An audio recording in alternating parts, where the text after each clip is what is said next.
Inilah kemeriahan pesta tahunan tradisi adat wilayah timur Kabupaten Bogor. Pesta rakyat ngadu bedug atau ngadu kuluwung atau perang lodong atau disebut juga perang meriam karbit yang dapat menyedot penonton hingga puluhan ribu orang. Perang meriam karbit yang digelar di pinggiran Sungai Cipamingkis ini antara Kampung Jaga Ita, Desa Jonggol dengan Kampung Ciledug, Desa Bendungan, Kecamatan Jonggol, Kabupaten Bogor. Berlangsung selama 2 hari berturut-turut di akhir perayaan Lebaran. Acara yang identik diiringi musik bedug dan gamelan seni Sunda ini membuat suasana begitu meriah dalam aksi perang lodong atau meriam karbit, meski beberapa kali ledakan kuluwung atau meriam karbit ini cukup memecahkan telinga. Bahkan bunyi suara kuluwung yang sangat keras ini sampai terdengar dari kejauhan beberapa kilometer yang juga mengakibatkan getaran keras.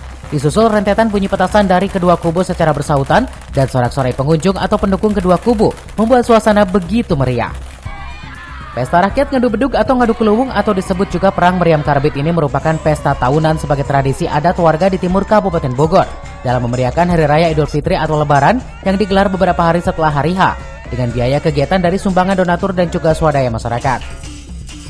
Sedikit mengulas tradisi adat ngadu bedug atau ngadu kuluwung atau disebut juga perang meriam karbit merupakan peninggalan sejarah di mana pada zaman penjajahan Belanda meriam karbit ini digunakan pejuang tanah air dalam menakut-nakuti pasukan kompeni Belanda saat melakukan perjalanan dari Cianjur ke Jonggol, hingga pasukan kompeni Belanda dapat dilumpuhkan pejuang tanah air dengan peninggalan sejarah di kompeni Cariu dan Tunggu Perjuangan warga Jonggol.